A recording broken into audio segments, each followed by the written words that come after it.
A 3D way to understand 5D spirituality.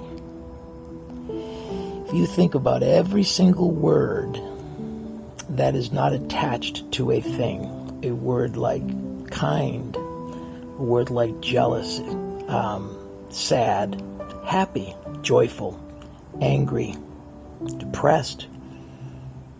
Give me more words: happy, enjoyment, joyful, peaceful. All of these words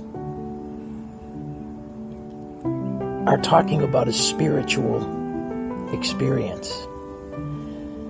And when you think about your own world in the 3D matrix, every interaction between people and groups of people have these spiritual energies flowing between them all the time.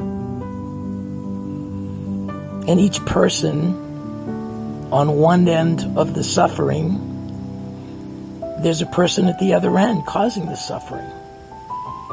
At every moment of sadness, there's an opposite person who's enjoying enjoyment.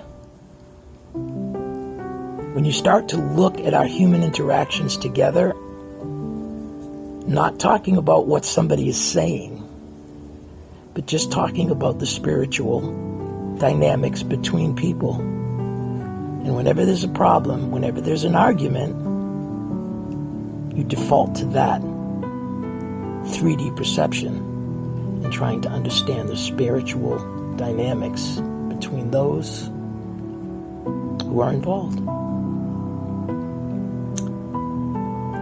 Some 5D stuff. Hopefully makes sense. The spiritual quest.